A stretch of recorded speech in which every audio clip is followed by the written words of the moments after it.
Ler a palavra de Deus vai mudar o teu pensamento. Ler a palavra de Deus vai mudar o teu comportamento. Ler a palavra, examinar. O Senhor Jesus diz: olha, errais em não examinar as Escrituras, porque elas de mim testificam, e cuidais de ter nelas o caminho para a vida eterna. Olha, ter contato com a Bíblia é ter contato com o falar de Deus, é ter contato com o Espírito de Deus. Enquanto você vai lendo a palavra, o Espírito de Deus, ele vai ministrando a bênção da palavra no teu coração, na tua alma, na tua vida. Não abra mão de maratonar a maior série jamais existente, a saber, o exame diário da Bíblia Sagrada. Você alimentou o corpo de manhã cedo, então não esqueceu a alma, não esqueça a alma. Se alimente bem de manhã, mas olha, a porção para a tua alma é a palavra. Então leia um capítulo da Bíblia ao meio-dia, chegando o almoço. Está com fome?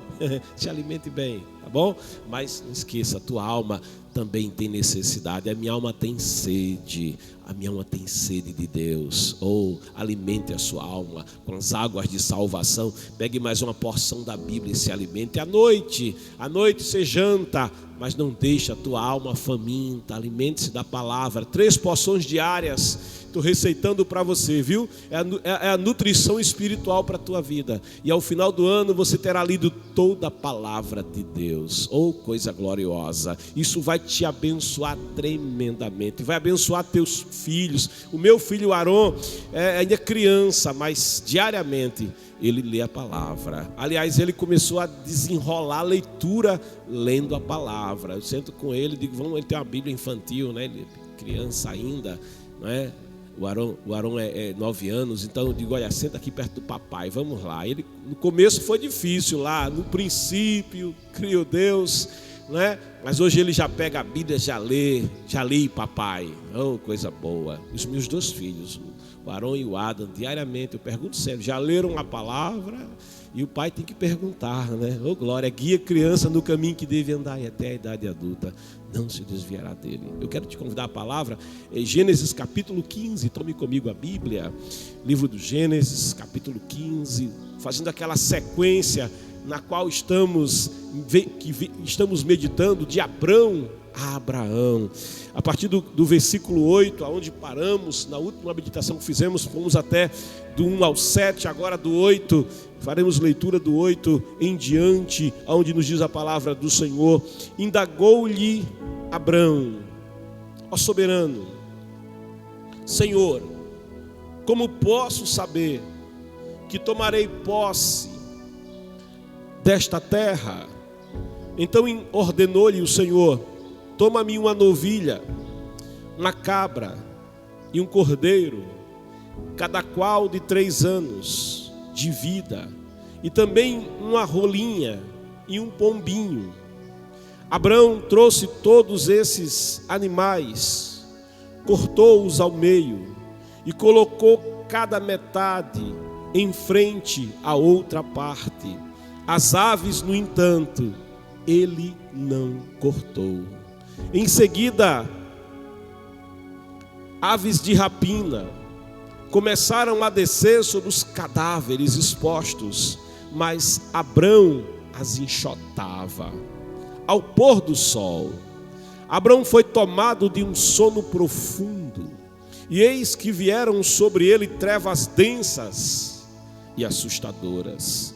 Então o Senhor falou a Abrão: sabe com toda certeza que a tua posteridade será peregrina em terra alheia, e será reduzida à escravidão, e será afligida por 400 anos. Contudo, eu julgarei e castigarei a nação que a fizer sujeitar-se à escravidão.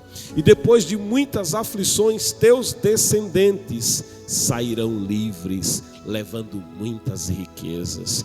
Tu, porém, gozarás de uma velhice abençoada, morrerás em paz, serás sepultado e irás reunir-te com os teus pais no mundo dos mortos. Depois de 4 gerações, teus descendentes retornarão para estas terras, porquanto não expulsarei os amorreus, até que eles se tornem tão malignos que mereçam ser severamente castigados. Com a chegada da noite, veio a escuridão. De repente surgiu um braseiro que soltava fumaça e uma tocha de fogo. E o braseiro e a tocha passaram pelo meio dos animais divididos. Naquele mesmo momento, fez o Senhor a seguinte aliança com Abrão: aos teus descendentes dei esta terra, desde o ribeiro do Egito até o grande rio Eufrates, a terra dos queneus, dos quenezeus, dos cadimoneus, dos hititas, dos ferezeus, dos refaíns, dos amorreus, dos cananeus, dos girgazeus e dos jebuseus. Amém. Podeis sentar, amados, obrigado. Diz assim: Senhor, fala comigo pela tua palavra, Pai. Amados, povo do Senhor, Abrão, ele ouviu a voz de Deus, saiu de Ur dos Caldeus. Abrão, ele abraçou o projeto de andar com Deus. E na sua caminhada, os anos vão passando. E quando chega aqui na altura do capítulo 15 do Gênesis, do 12 ao 15, cerca de 10 anos tinham passado. E Abrão, ele vivia aqui o drama primeiro de que ainda não tinha filhos. E Deus o faz sair de dentro da tenda, daquele lugar que limitava a sua visão. E diz: contempla as estrelas do céu, se você pode contar, porque vai ser assim a tua semente, será assim a tua descendência. Ou seja, Deus ele não nos faz promessas que Ele não possa cumprir. Aliás, tem alguma coisa difícil para o Senhor? Então Abrão tem a sua visão alargada naquela nova visão que Deus lhe dá. E pela primeira vez a Bíblia fala de fé. No capítulo 15 do Gênesis é inaugurada a questão da fé, o conceito da fé, porquanto nos diz aqui no Gênesis 15, no versículo 6, Abrão creu no Senhor. Abrão depositou no Senhor a sua confiança, Abrão depositou no Senhor a sua esperança. Abrão creu naquilo que Deus falava, ele creu que aquilo que Deus falava era digno de toda aceitação. Ele creu na palavra de Deus, ele creu que a palavra de Deus era a verdade, que aquela palavra, uma vez dita, ela não tornaria atrás vazia, mas ele podia se firmar naquilo que estava na palavra de Deus. Você também pode se firmar em tudo quanto está escrito nesta palavra, porque esta palavra é verdadeira. O Senhor Jesus, ele diz: vai passar o céu e a terra, mas a minha palavra, ela permanece para sempre. Essa palavra não pode ser invalidada, essa palavra não pode ser riscada, essa palavra não pode ser destruída, porque esta palavra é a palavra de Deus, ela se cumpre plenamente na minha vida e na tua vida. Creia na palavra de Deus. Abrão creu no Senhor e isso lhe foi creditado como justiça. Ele passou daí em diante a viver, tendo a palavra como um referencial, como uma segurança, como algo em que ele se firmava. Daí em diante, a partir do capítulo 15, vai haver realmente uma mudança grande na vida de Abrão. Ele está crescendo na sua caminhada com Deus. Mas depois que Deus declara tudo isso, no versículo 7, ele declarou ainda mais o Senhor a Abrão: eu sou o Senhor que te tirei da terra de Ur dos Caldeus para dar-te por herança esta terra, para dar-te esta terra por herança. Então Abrão faz uma pergunta ao Senhor, diante das promessas que Deus tinha lhe feito naquela conversa, naquela noite. No versículo 8, Abrão, ele diz ao Senhor, indagou-lhe Abrão: ó soberano. Ele está dizendo: ó soberano Senhor, Deus Todo-Poderoso, o Senhor que domina todas as coisas, ó soberano, como posso saber que tomarei posse desta terra? É uma pergunta que Abrão faz ao Senhor. É como se ele perguntasse: como posso saber que eu irei gozar as tuas promessas? Como posso saber que de fato eu viverei as tuas promessas na minha vida? Abrão, ele ouviu a palavra, ele creu, mas ele ainda faz essa pergunta ao Senhor: como posso saber? É como se ele dissesse: eu sei que eu não tenho direitos, Eu sei que eu não tenho direitos. Eu sei que não é porque eu sou especial que o Senhor está me fazendo essas promessas. Eu sei que não há algo em mim que me torne digno de receber do Senhor tamanha promessa. Senhor, no meio de toda a terra, de milhares que tem na terra. Aí ele diz: Senhor, como posso eu saber que eu terei de fato, que eu viverei de fato essa promessa na minha vida? E essa pergunta de Abrão vai levar ao Senhor, que chega até o Senhor, vai fazer com que o Senhor lhe dê uma resposta que é intrigante, uma resposta que para nós, para nossa cultura, é até estranho, porque Deus diz assim: olha, então ordenou-lhe o Senhor: toma-me uma novilha. Abrão tinha rebanhos, Abrão tinha rebanho de gado, então ele podia com facilidade tomar realmente uma novilha. Até aí tudo bem. Aí o Senhor diz: uma cabra. Abrão também tinha cabras, e o Senhor está lhe pedindo uma cabra. E um cordeiro, também ele tinha nos seus rebanhos cordeiros. Aí o Senhor diz para ele: cada qual de 3 anos. Deus diz: olha, não serve de 1 ano, nem de 2, mas de 3. Não pode ser de 4, Abrão, mas de 3 anos de vida.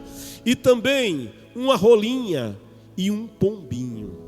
Deus está pedindo a ele 5 animais: uma novilha, uma cabra, um cordeiro, 2 aves, uma rolinha, um pombinho. No versículo 10 diz: Abrão vai lá no rebanho, ele escolhe o que ele tinha de melhor. Ele pega aquela cabra que não tinha defeito, que não tinha nenhuma doença, nenhum fungo, nenhum carrapicho. Ele pega a melhor que ele tinha, a mais bonita. Ele vai na novilha e ele procura a novilha, a melhor novilha que ele podia selecionar. Ele seleciona a melhor novilha. Ele busca o melhor cordeiro de 3 anos, sem mancha, sem defeito. E ele vai em busca. Aí certamente ele teve que caçar, né? Porque para conseguir uma rolinha e um pombinho, ele certamente teve que buscar, e certamente não tinha esse tipo de criação. Ele teve que buscar aí no território onde vivia, e ele obteve essas aves. No versículo 10 é dito: Abrão trouxe todos esses animais à presença do Senhor. Ele pega aquilo que Deus mandou ele pegar, conforme Deus lhe orientou, ele faz. E aqui é dito: cortou-os ao meio, ou partiu-os ao meio.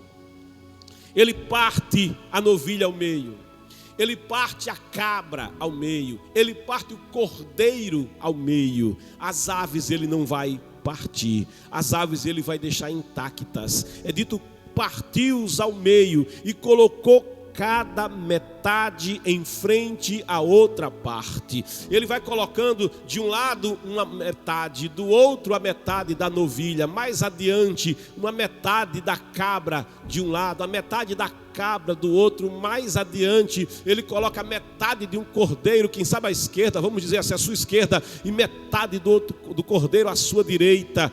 E essas metades estão ali colocadas agora. É dito aqui: colocou cada metade em frente à outra parte, e as aves, no entanto, ele não cortou. Agora pense comigo, que visão! 3 animais, uma novilha, uma cabra, um cordeiro, estão partidos pela metade. O sangue está jorrando ali. Ali não é um cenário assim muito agradável de se ver. Não é um cenário assim que você diga: ó, que cenário mais interessante, que cenário mais bonito. Não é um jardim, não. É um lugar onde o sangue está correndo. Metade de um lado, metade do outro. Ali o caminho, o território, o espaço entre aquelas metades está sendo inundado pelo sangue que está correndo ali, porque Abrão cortou, e ao cortar o sangue começa a jorrar. Ele separa, arrasta a metade da outra, corta o outro, arrasta a metade, e o sangue vai tomando conta daquele espaço, daquele lugar, e as aves ele não corta. Essa é a figura. Alguém pode dizer: mas que coisa estranha que Deus pediu para Abrão fazer, que que cenário mais estranho que diante de quem Abrão está. No versículo 12 é dito que ao pôr do sol, Abrão é tomado de um sono profundo, ou seja, isso demorou. Esse processo é um outro dia, não é o mesmo dia. À noite Deus tinha falado com ele, diz: olha as estrelas do céu, aqui já fala no pôr do sol, então é um outro dia em que isso acontece. Durante o dia ele fez aquele processo inteiro, e agora está chegando o pôr do sol, o dia está terminando, e ao pôr do sol, Abrão está cansado. É dito, ele foi tomado de um sono profundo, e eis que vieram sobre ele trevas densas, assustadoras. No versículo 11, antes que ele adormecesse, nos declara a palavra: em seguida aves de rapina começaram a descer, atraídas pelo sangue, pelo cheiro do sangue daqueles cadáveres, a descer sobre os cadáveres expostos, e Abrão enxotava aquelas aves. Aquilo deixou ele exausto, e ele vem adormecer, ele cai num sono profundo. É dito que à noite, ao pôr do sol, trevas densas e assustadoras vieram sobre ele. Ele está meio que dormindo, mas o sono dele não é tranquilo. O sono dele é um sono assustador, porque aquele ambiente é um ambiente assustador. Olha, havia uma cultura, e aqui eu quero te esclarecer um pouco. É estranho para a minha cultura e para a sua cultura, mas para aqueles povos que viviam naquela região, naquela época, aquilo que Deus tinha ordenado a Abrão, mediante a pergunta que ele tinha lhe feito, ele disse: Senhor, como eu posso saber que eu vou herdar as tuas promessas? Como eu posso saber que de fato eu viverei essas promessas na minha vida? Ele faz uma pergunta ao Senhor, e essa pergunta tem todo sentido, porque ali está sendo celebrada uma aliança. Ali Deus está celebrando com Abraão um pacto. Deus está celebrando Abraão um concerto. Deus está celebrando com Abraão um contrato. E quando Abrão vê Deus celebrar com ele um contrato, naqueles dias, aquele que era mais poderoso, aquele senhor que tinha mais poder, ele chamava aquele outro que era mais fraco e fazia com ele aliança. E assim o mais forte fazia aliança com o mais fraco, e o mais fraco também fazia aliança com o mais forte. E é isso que Abrão está entendendo na sua mente de homem do mundo antigo. Ele entende que o Todo-Poderoso, ele, Senhor soberano, essa expressão que ele utiliza no versículo 8, o Senhor soberano. Ele está dizendo: o Senhor é o meu soberano, o Senhor é o mais forte, o Senhor é aquele que é mais forte do que eu, que pode mais do que eu. Aonde eu não vou, o Senhor vai, o que eu não posso, o Senhor pode. Ele pode realmente todas as coisas. Então ele diz: como eu posso saber que eu vou viver essas promessas? Ele sabia que um pacto, uma aliança estava sendo celebrada. Deus estava empenhando a sua palavra com Abrão, e era o costume naquele tempo, quando alguém empenhava a palavra, quando alguém celebrava um pacto, quando alguém fazia um contrato, quando alguém celebrava uma aliança, um soberano com alguém que serviria aquele soberano, havia o costume de fazer esse sacrifício. Se tomava a novilha e se cortava uma novilha no meio, se tomava uma cabra e se cortava uma cabra no meio, ou se tomava um cordeiro e cortava-se o cordeiro no meio, o sangue jorrava e havia ali um caminho ensanguentado, um caminho de sangue era formado ali. E então aquele que era o mais fraco no pacto, aquele que tinha menos força, aquele que seria cuidado por aquele que era mais poderoso, entrava naquele caminho de sangue. E é isso que Abraão está fazendo. Ele faz aquele caminho de sangue, e as aves de rapina tentam agora, atraídas pelo sangue, vir até aqueles cadáveres, aquelas carcaças. Ele tem que afastá-las, ele tem que enxotá-las, mas ele entra no caminho que Deus estabeleceu para ele. Ele entra naquele caminho que Deus mandou ele abrir, ele traçar um caminho de sangue, e ele fica ali aguardando para ver o que vai acontecer. Ele sabe o que está acontecendo. Na sua cultura, aquilo não é algo estranho para ele, e ele fica na expectativa. As aves de rapina estão vindo, ele está enxotando as aves de rapina, e aí vem o cansaço sobre ele. O pôr do sol chega, ele vai adormecer naquele caminho. Ele está está esperando que aquilo ali seja concluído, que Deus receba o pacto que ele está fazendo com Deus, que aquela celebração seja então concluída. E quando ele adormece, quando Abraão vai adormecer, aí ele vai ter uma promessa de Deus. A promessa de Deus começa a ser exarada. Mas antes que a gente chegue um pouco mais adiante, deixa eu dizer algo para você nessa manhã. A Bíblia é sagrada. Jesus, ele diz, olha, examinais as Escrituras, porque elas falam de mim. O assunto da Bíblia é Jesus Cristo. Toda a Bíblia sagrada, desde o Gênesis, desde Bereshit, Bará, Elohim, Veet, Rachamaim, no princípio criou Deus os céus e a terra. É o primeiro versículo da Bíblia sagrada. Do princípio criou Deus os céus e a terra, até o último versículo, até o fechamento da Bíblia, até quando João conclui as suas revelações. Toda a Bíblia, nos seus 66 livros, em toda esta biblioteca, a Bíblia revela Jesus, a Bíblia conta de Jesus, a Bíblia fala de Jesus. Jesus é o assunto da Bíblia. Jesus é a salvação de Deus.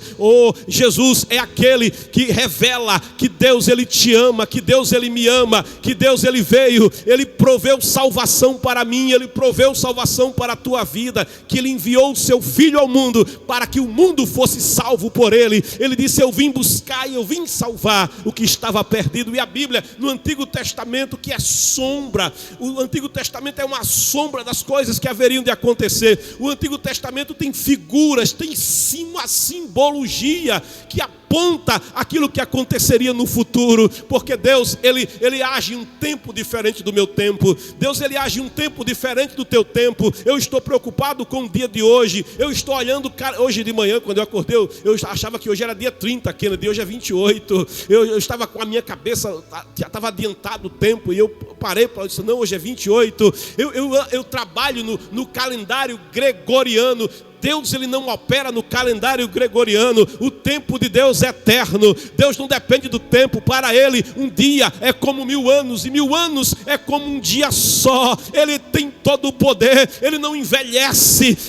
Não diminui o seu poder, não diminui o seu amor, não diminui a sua força. Ele vive no seu eterno agora. Aquilo que Deus vai fazer, ele já realizou no seu eterno agora. Quando a Bíblia fala de Jesus, ainda que Jesus não tivesse nascido, não tivesse encarnado, embora ele já existisse, porquanto ele vai dizer, antes de Abraão eu sou, lá em João 8, antes de Abraão eu já existia. Ele é o criador de todas as coisas. Mas esse Deus que é eterno, esse Deus que não depende do tempo, esse Deus que passeia no calendário, sabe, dezembro, ele já está em dezembro, ele já está em 2022, 2024, 2030, ele já está. Ele é eterno. Confia naquele que é todo o poder, aquele que é toda a autoridade, e confia no Deus que controla o tempo, que controla as estações. O dia de amanhã espanta os homens, o dia de amanhã apavora alguém, mas ele já está no dia de amanhã, ele já está no dia que vai nascer. Ele é Deus que cuida plenamente de você.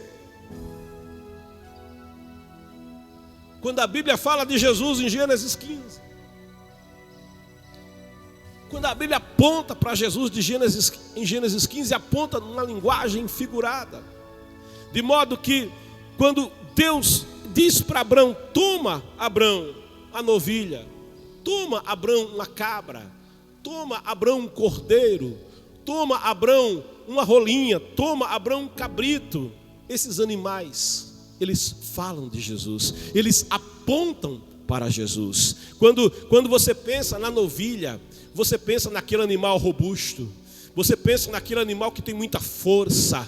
Olha, escuta, Jesus, ele diz, é-me dado todo o poder, é-me dada toda a autoridade no céu e na terra. Não tem força como a dele. Hebreus vai dizer que ele sustenta todas as coisas com a sua palavra. Sabe, a terra flutuando sobre o espaço, é ele que sustenta, é o poder dele, oh glória, aleluia. Sabe qual o peso da terra? Eu não sei, mas ele sabe, porque ele que sustenta ela assim, olha, flutuando sobre o espaço. Você sabe o peso do sol? Eu não sei, mas eu sei que ele sustenta o sol, oh aleluia. Sabe a tua vida? Ele sustenta. Quantos quilos você tem? Oh glória, é ele que te sustenta, oh glória. Ele sustenta os mares, ele Ele sustenta os céus e os céus dos céus. Ele sustenta todas as coisas. Ele tem todo o poder. Não há poder como o poder dele. Não há força que possa resistir à força dele. Oh, glória! A novilha fala da sua força. A cabra é um animal ágil, rápido. Se você um dia tiver que perseguir uma cabra, como eu, quando era menino, já persegui, vai saber que não é fácil segurar uma cabra, não é fácil prender, ela é rápida, ela é muito ágil.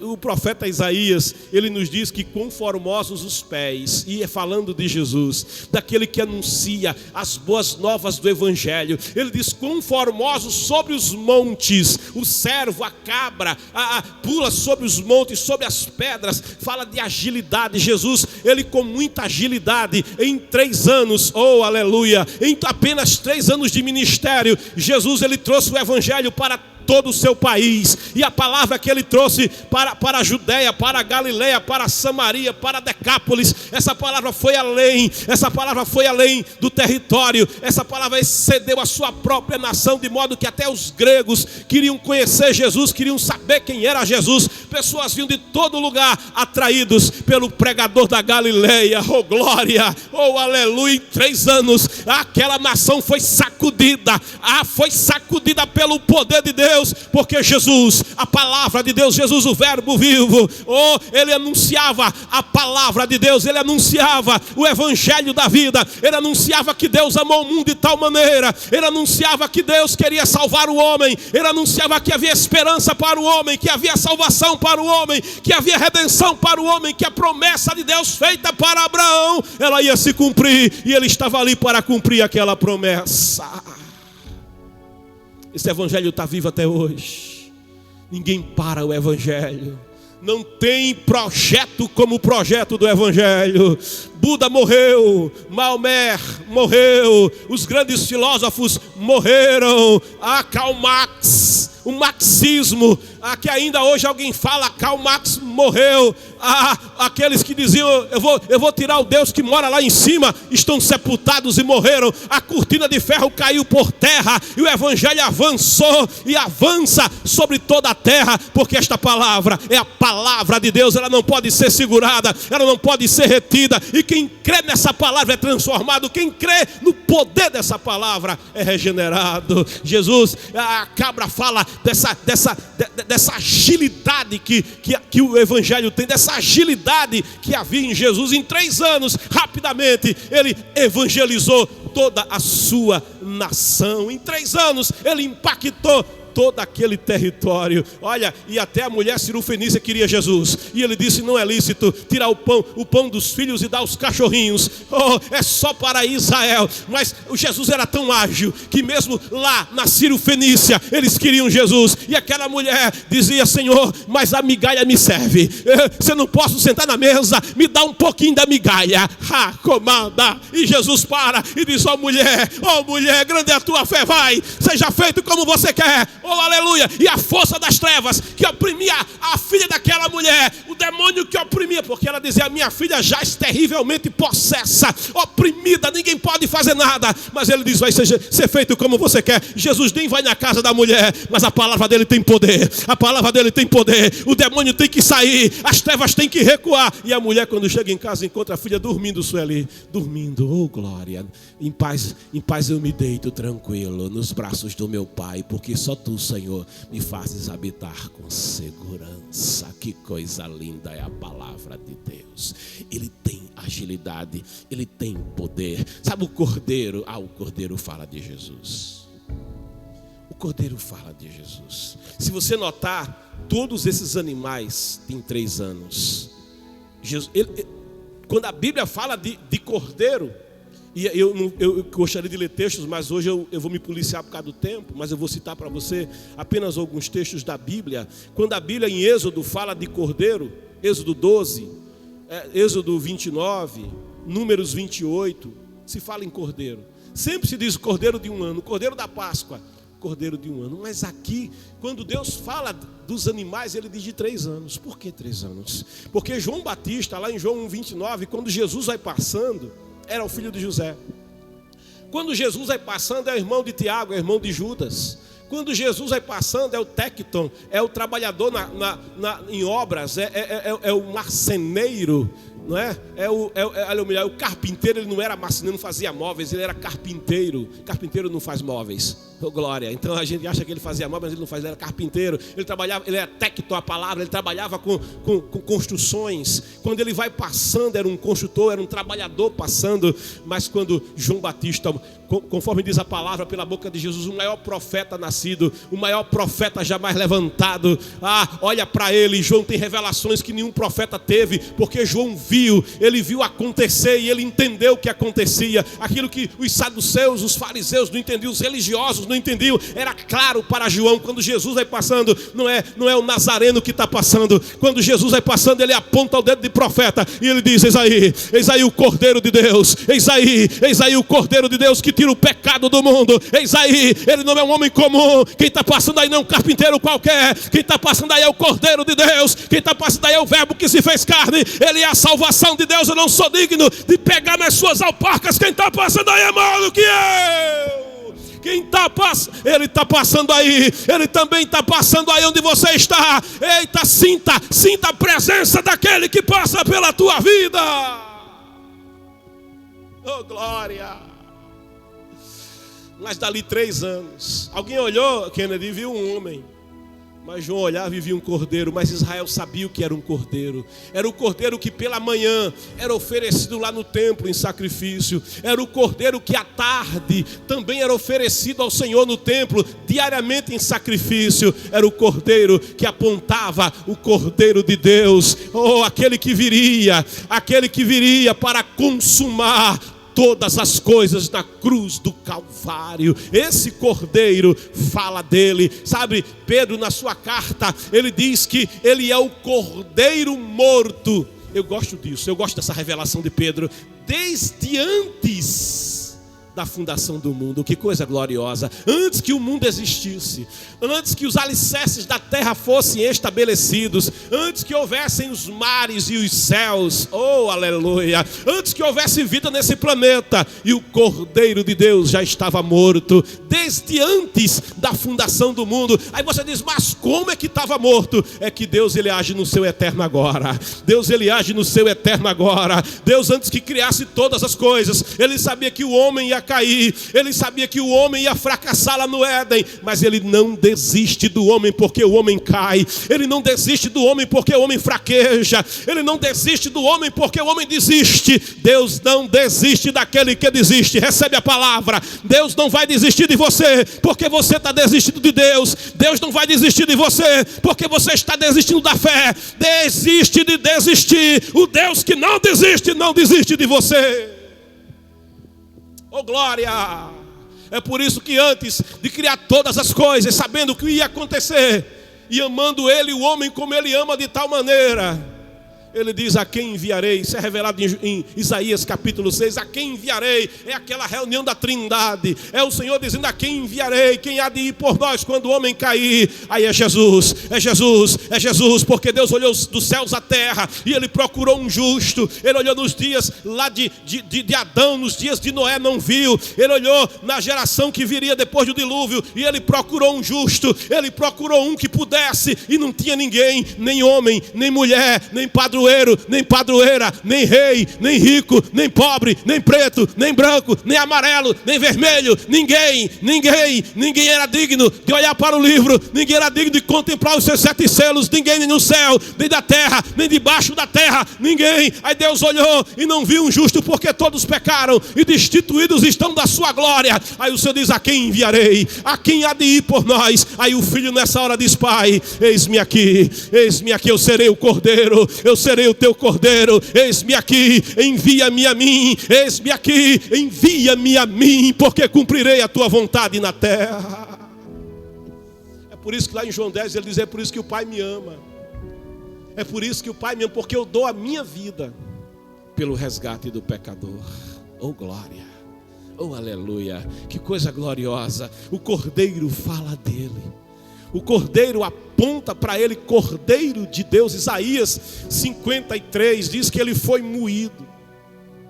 Ele foi moído por causa dos nossos pecados. O castigo que nos traz a paz estava sobre ele. Ele é levado como cordeiro mudo, diz o profeta Isaías 53, 700 anos antes do Calvário, 730 anos antes do Calvário, como cordeiro mudo perante os seus tosqueadores. Ele não abriu a sua boca. Isaías contemplou e ele viu Jesus diante de Pilatos. Isaías, por revelação, contemplou. Ele viu Jesus diante do Sinédrio. Ele viu Jesus ser esbofeteado. Ele viu Jesus ser chicoteado. Ele viu quando o chicote romano arrancava nacos das suas costas, arrancavam nacos do seu trapézio, arrancavam nacos de carne dos seus glúteos, das suas coxas, da sua panturrilha, e o sangue a vertendo, o sangue a descendo, e ele estava ali preso no tronco, sendo excruciantemente escalpelado pelo chicote romano. E ele diz: eis o Cordeiro de Deus. Ele não abriu a sua boca, ele não protestou, ele não reclamou. Quando Abraão cortou aquele cordeiro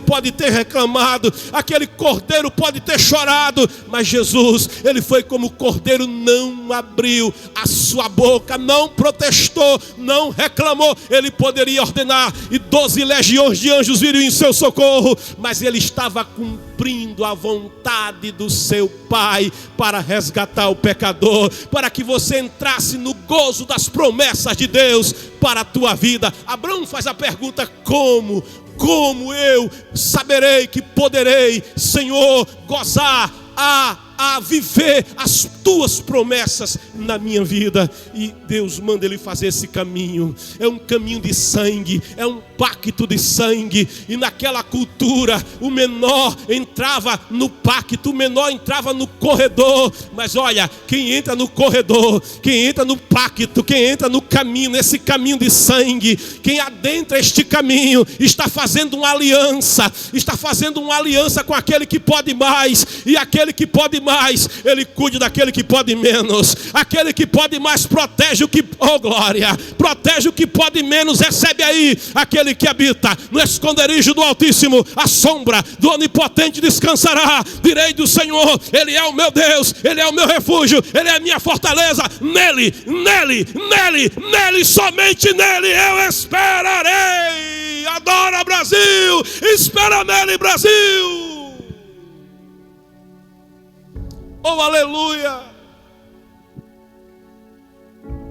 O Todo-Poderoso cuida e protege. Assim como os montes estão à roda de Jerusalém, assim o Senhor está em volta do seu povo, firme, permanece para todo sempre. Sabe, um caminho de sangue é traçado, e Abraão entra no caminho e fica aguardando. Ele fica aguardando um tempo. Abraão entra no caminho e ele sabe: o sol está se pondo. Há um tempo para Deus fazer, há um tempo para Deus agir. O Antigo Testamento todo era um período de espera. Todo o Antigo Testamento é um tempo de espera. Quando Abraão entra no caminho e aguarda, e ele tem que afugentar as aves que estão querendo, as aves de rapina querendo roubar a bênção de Abraão. Ele fica ali aguardando o cumprimento da promessa. Jesus, diz Paulo, quando chegar a plenitude dos tempos, nascido de mulher, nascido sob a lei, ele nasceu. Oh, aleluia, ele vive, ele reina, porque um filho nos nasceu, um filho se nos deu, e o principado está sobre ele, e ele será chamado maravilhoso Conselheiro, Deus forte, Pai da eternidade, Príncipe da paz. Ele veio para que você tenha vida e a tenha em abundância. Como saberei que poderei viver as tuas promessas, Senhor? Ao pôr do sol, Abraão é tomado de um sono profundo. Trevas densas e assustadoras vêm sobre aquele lugar. Sabe, Jesus, ao meio-dia, ele estava suspenso entre os céus e a terra. Ao meio-dia, o Cordeiro de Deus estava pregado no Calvário. Era meio-dia, mas diz a palavra: densas trevas vieram sobre toda a terra. O sol escureceu, o sol recusou dar sua luz. Houve tremor na terra, a terra protestou.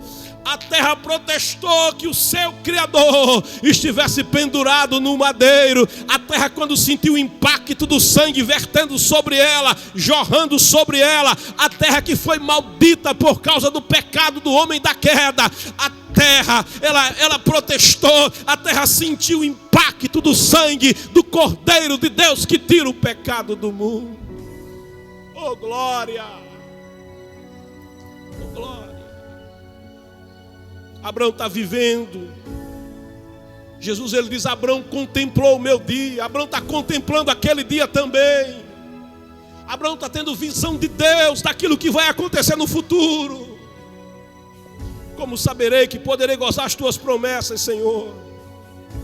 Aí quando Abraão adormece, porque Jesus, ele veio dar a sua vida. Oh glória! Ele disse lá no Calvário: Tetelestai. Está pago. Quanto é a dívida, Kennedy, do teu pecado? Está pago. Diácono Queiroz, quanto é a dívida do teu pecado? Está pago. Sueli, quanto é a dívida do teu pecado? Está pago. Roberta, quanto é a dívida do teu pecado? Está pago. Marinho, quanto é a dívida do teu pecado? Está pago. Oh glória! Que dará o homem pelo resgate da sua alma. Ele disse no Calvário: meu Pai, está consumado, está pago, em tuas mãos eu entrego. É a oração que a criança fazia em Israel para dormir. Em tuas mãos eu entrego o meu espírito. E diz o texto sagrado, pela pena do escritor sagrado, inclinando a cabeça, ele expirou, ele adormeceu. Hadash Ramanda, oh glória! Ele deu a sua vida, ele entregou a sua vida, ele pagou o preço com a sua própria vida. Ao pôr do sol, Abraão é tomado de um sono profundo. Está dizendo que ele daria vida lá. E eis que vieram sobre ele trevas densas e assustadoras.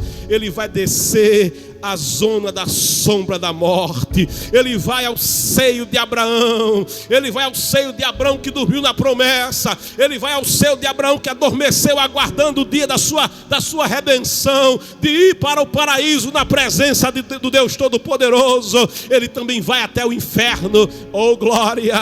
Ele vai adentrar as portas do inferno. Ele vai tomar a chave da morte e do inferno.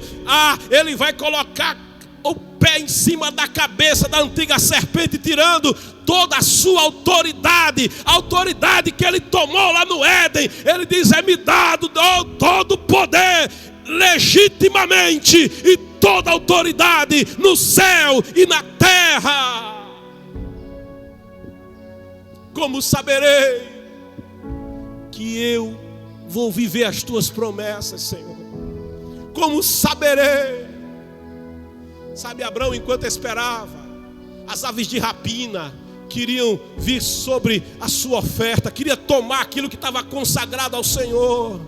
Mas o Senhor disse: esses sinais seguirão aos que crerem. Em meu nome expulsarão demônios. Oh aleluia! Recebe fé, querido, para expulsar todo demônio, em nome de Jesus. Recebe fé e autoridade nessa hora. A autoridade que ele te conferiu lá na cruz do Calvário. A autoridade de resistir ao diabo, e ele fugirá de vós. Ele anda como leão, procurando a quem possa tragar, mas ele não é leão coisa nenhuma. Leão é o leão da tribo de Judá, é a raiz de Davi, é aquele que venceu, é aquele que é vencedor, é aquele que tem todo o poder e toda a autoridade. Abraão enxotava os urubus, as aves de rapina que queriam tomar a sua bênção. Bota para correr o inferno nessa manhã, bota para correr a depressão nessa manhã, bota para correr toda a opressão satânica, toda a opressão das trevas, em nome de Jesus. Oh glória! Como sabereis, Senhor? Ao pôr do sol. Aí o Senhor fala com ele no versículo 13, dizendo: então o Senhor falou a Abraão: fica sabendo, toma conhecimento, com toda certeza. É Deus apontando o futuro e revelando a Abraão o futuro. É a palavra do Senhor falando com Abraão acerca do que vai acontecer, porque com o ouvido nunca se ouviu e com o olho nunca se viu um Deus como o Senhor, que trabalha para aquele que nele espera, um Deus que sabe o que vai nos acontecer no dia de amanhã. Sabe com toda certeza que a tua posteridade será peregrina em terra alheia, e será reduzida à escravidão, e será afligida por 400 anos. Contudo, eu julgarei e castigarei a nação que a fizer sujeitar-se à escravidão. E depois de muitas aflições, teus descendentes sairão livres, levando muitas riquezas. Está contando o que vai acontecer nos dias de Moisés, que Deus vai tirar o seu povo da escravidão do Egito, da opressão de Faraó. Tu, porém, Abraão que estava no caminho, Abraão que entrou no caminho, tu, porém, gozarás. Oh, recebe gozo, recebe vida da parte do Senhor nessa manhã, vida e vida em abundância, gozo da parte do Espírito Santo na tua alma. Tu, porém, recebe a promessa.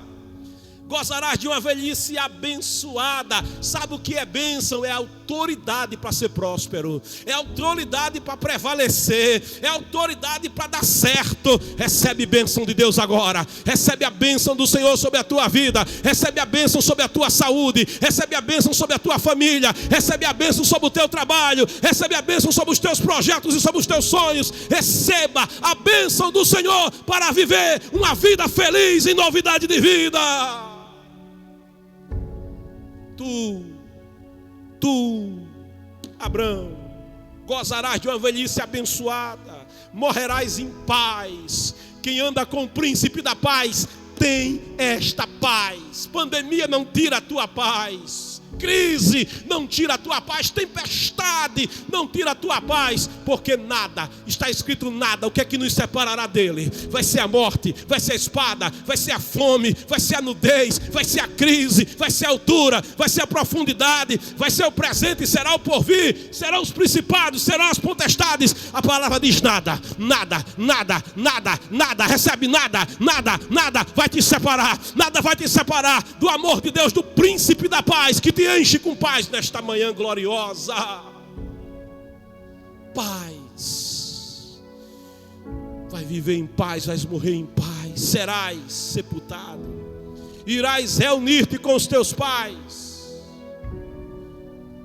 no mundo dos mortos. Mas para a igreja tem uma promessa maior. Ele disse: não se turbe o vosso coração, creio em Deus e também em mim. Na casa do meu pai tem muitas moradas, coisa gloriosa. Não for assim, eu vou teria dito, porque eu vou preparar lugar. É o noivo falando com a noiva, é ele falando com a sua igreja amada. E quando eu for, vai passar um tempo de espera, ser fiel até a morte, e eu te darei a coroa da vida. E quando eu for e vos tiver preparado um lugar, eu voltarei de novo. Ele vem de novo. Pode esperar, espera com paciência, porque está vindo o Rei da Glória. O Rei está voltando, o príncipe está voltando, o noivo está vindo buscar a sua noiva. Eu vos tomarei para mim mesmo, para que onde eu estiver, estejais vós também. Paulo diz que os que dormiram em Cristo ressuscitarão primeiro. Depois nós, os que estivermos vivos para a vinda do Senhor, seremos juntamente com aqueles que dormiram em Cristo arrebatados ao encontro do Senhor. O grande encontro, oh glória! Não vai ter encontro como esse encontro. Você vai encontrar aqueles que dormiram na esperança. Vai vê-los, e melhor, vai ver o Senhor. E o veremos face a face, assim como Ele é, nós o veremos e estaremos com Ele. Nunca mais a gente vai se separar da presença dEle, porque estaremos para sempre com Ele na eternidade. Como saberei que eu vou gozar, Senhor, que eu vou viver as Tuas promessas? Depois de 4 gerações, Teus descendentes retornarão para esta terra, porquanto não expulsarei os amorreus, até que eles se tornem tão malignos que mereçam ser severamente castigados. O povo que vivia naquela terra era ímpio. E Deus está dizendo: quando eles se tornarem tão ímpios, a minha justiça virá sobre eles. Com a chegada da noite, a noite está chegando sobre Abrão. Veio a escuridão, chegou a noite escura. Sabe, Abrão está adormecido de repente, porque morrer não é o fim. A noite pode ser escura, mas tem aquele que domina sobre a noite. Oh, aleluia! Naquela noite, quando parecia que não tinha mais esperança, quando parecia que nada mais ia acontecer, que a esperança de Abrão foi em vão. A tua esperança não é em vão, diz o Senhor. Oh, glória! A tua esperança no Senhor não é em vão. Aleluia! De repente, assim como o relâmpago sai do Oriente e vai até o Ocidente, de repente, no abrir e fechar de olhos, de repente, surgiu um braseiro que soltava fumaça e uma tocha de fogo. Oh, glória! De repente, e o braseiro e a tocha passaram pelo meio dos animais divididos. Agora o pacto está sendo selado, porque naquela cultura, quando o menor entrava no caminho do sangue, ele ficava aguardando que o maior, que o soberano viesse também para o caminho e encontrasse com ele. Abrão esperou esse encontro, e esse encontro vai acontecer. O soberano vai, é a chama de fogo, é o braseiro como chama de fogo que fala de salvação. Lá em Isaías fala da salvação como uma tocha de fogo. Isaías declara que o Senhor não vai descansar, que o Senhor não vai parar até que a salvação de Jerusalém venha. Isaías 62 primeiro diz: por amor de Sião não me calarei, e por amor de Jerusalém não descansarei, até que saia a sua justiça como um resplendor. Oh, resplendor fala de luz, e a sua salvação como uma tocha acesa. A presença dele é fogo. Êxodo 19:18 diz: nisso todo o monte Sinai fumegava, porque o Senhor descera sobre ele em fogo, e a fumaça subiu como a fumaça de uma fornalha, e todo o monte tremia fortemente. Fogo, tremor, é a presença do Senhor. Isaías, em Reis 18, quando Israel cocheava entre dois pensamentos: se Baal é Deus, siga Baal; se o Senhor Jeová é Deus, siga o Senhor Jeová. Aí ele coloca o sacrifício e diz: olha, primeiro os idólatras clamem, primeiro pede aos padroeiros de vocês que mandem fogo, primeiro pede ao padroeiro que faça alguma coisa. Aí os profetas dos padroeiros Baal foram fazer aquele monte de mandinga o dia todo, e chegou o meio-dia e Elias já dizia assim: clama mais alto, deve estar dormindo. Clama mais alto, acho que foi viajar. Aí eles se cortaram todo. Não tinha jeito, porque só um tem todo o poder, só um tem toda a autoridade, só um é o verdadeiro Deus. Aí Elias diz: coloca aqui o meu sacrifício, o meu cordeiro. Oh, glória! Põe água sobre ele, água, muita água. Muita água, água de salvação, água de vida. Água fala de salvação. Recebe a palavra no teu coração agora. Oh, glória! Quem tem sede, vem a mim e beba. Água fala do Espírito de Deus, da presença do Senhor. Coloca muita água. Aí Elias orou: Senhor, Deus Altíssimo, eu estou aqui porque o Senhor pediu e mandou. Mostra que o Senhor é Deus. Oh, ele não orou muito não, viu? Porque veio fogo, e o fogo veio sobre o altar e consumiu o sacrifício, e consumiu a lenha e as pedras, e até a água que estava no rego. Oh, glória! Oh, aleluia! Foi consumido tudo. E o povo do Senhor, quando viu, dobrou o joelho, colocou a face no pó e disse: só o Senhor é Deus. Recebe, Brasil, só o Senhor é Deus. Crê, Brasil, só o Senhor é Deus. Único e verdadeiro Deus é o Senhor. Não há Deus fora dele. Oh, glória! Bendito é o nome do Senhor. Êxodo 3:2, quando Moisés encontra com o Senhor, ele vê a sarça que ardia, fogo, aleluia, a presença do Todo-Poderoso. Êxodo 14 diz: na vigília da manhã o Senhor, na coluna de fogo e da nuvem, olhou para o campo dos egípcios e alvoroçou o campo dos egípcios. Deus, ele é fogo. Em Atos 2, quando a igreja está reunida, unida e reunida, orando, unida e reunida, olha o segredo para a igreja vencer: unidade, oração, obediência na presença do Senhor. É assim, igreja do Brasil, que você vai prevalecer. É assim, igreja da terra, que você vai prevalecer, unida e reunida no mesmo lugar, esperando a promessa, como Abraão esperava a promessa. Como Abraão esperou, cansou até na espera, como a noiva vai cansar e vai adormecer. Abraão também cansou e adormeceu, mas dorme na esperança, fica na esperança, persevera na esperança. De repente, um vento veemente, impetuoso encheu a casa, e línguas repartidas como que de fogo pousaram sobre a cabeça de cada um deles, e eles começaram a dar glória a Deus misturado com aleluia. E eles falavam nas línguas dos povos estrangeiros que estavam em volta de Jerusalém, como um sinal de que aquilo era o agir de Deus, era a presença de Deus. Este fogo pentecostal não é loucura humana, o evangelho é loucura para o que perece, mas para aquele que crê é o poder de Deus, é o fogo do Espírito, é a chama do Espírito, é o avivamento do Espírito.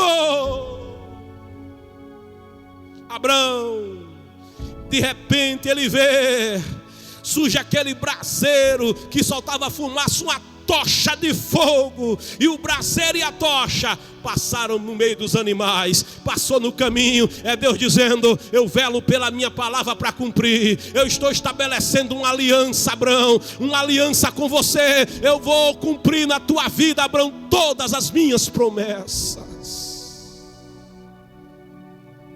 A Bíblia diz que Jesus naquela Páscoa, a última vez que ele celebrou a Páscoa, quando ele instituiu a Santa Ceia, Mateus 26 e 26, ele diz: enquanto comiam, Jesus tomou o pão e, abençoando-o, partiu. Você vai entender agora porque Jesus partiu o pão. Oh glória!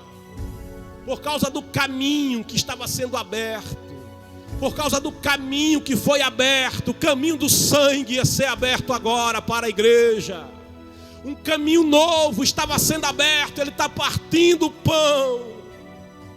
Como Abraão partiu a novilha, como Abraão partiu a cabra, como Abraão partiu o cordeiro, Jesus está partindo o pão.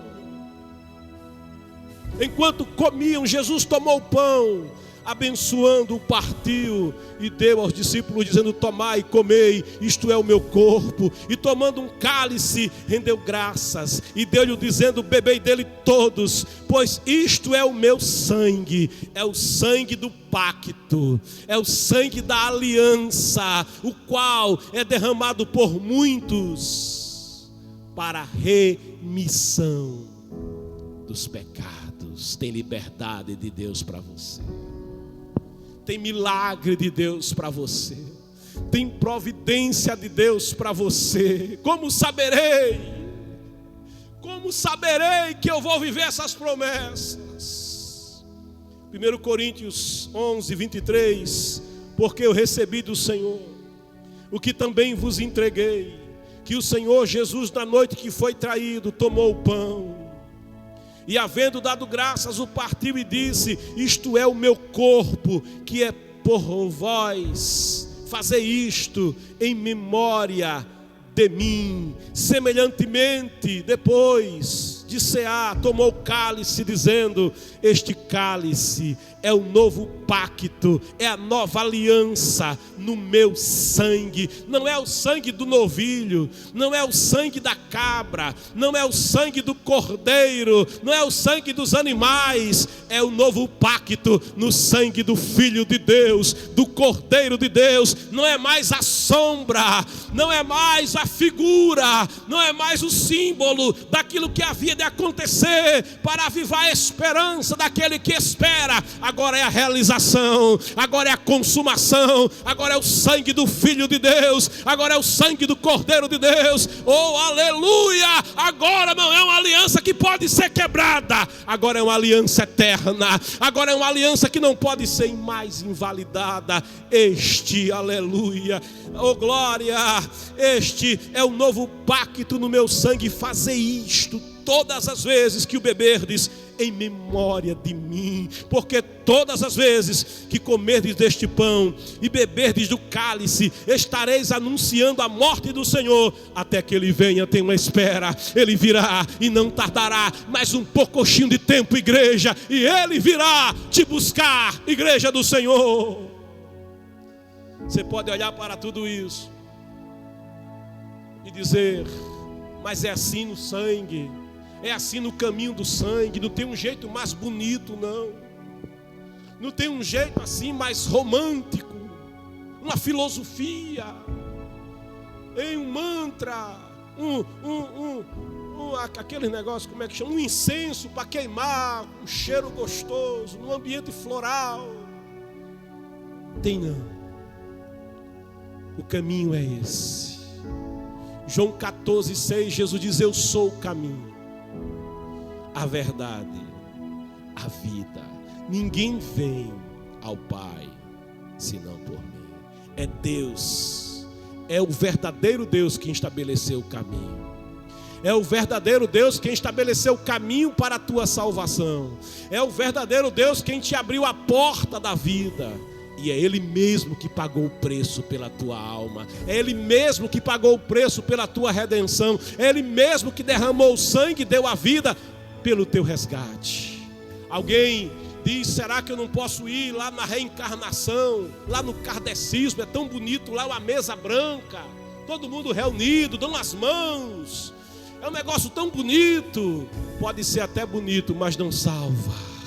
A reencarnação não vai te salvar, porque ao homem, diz a palavra, se você crê na palavra de Deus, ao homem está ordenado morrer uma única vez, e depois disso vem o juízo de Deus. Mas enquanto há vida, você pode erguer a sua mão e dizer: eu aceito o caminho, eu quero andar no caminho, eu quero viver a promessa, eu quero viver esta esperança, eu quero viver esta salvação, eu quero nascer de novo, eu quero ser regenerado outra vez, eu quero viver as bênçãos de Deus aqui 100 vezes tanto, e no porvir eu quero ter a vida eterna, eu quero gozar a vida eterna com Deus.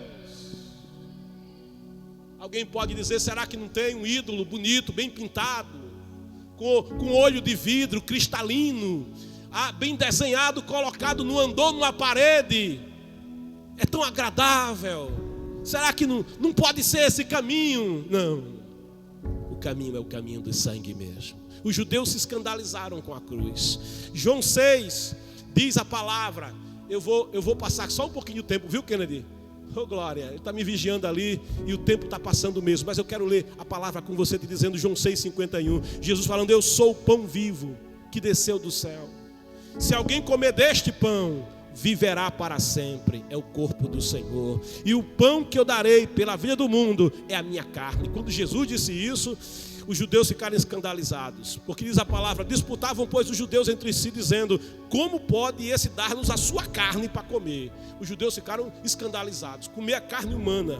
Disse-lhe Jesus: em verdade vos digo, se não comerdes a carne do Filho do Homem e não beberdes o seu sangue, não tereis vida em vós mesmos. Quem come a minha carne e bebe o meu sangue tem a vida eterna, e eu o ressuscitarei no último dia.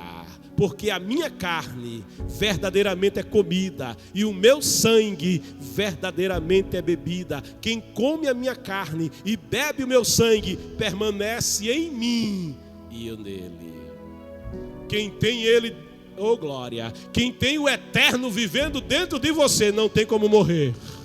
Vive para sempre, porque ele vive em você. Paulo, ele diz: não vivo mais eu, ele vive em mim. Ele quer viver em você.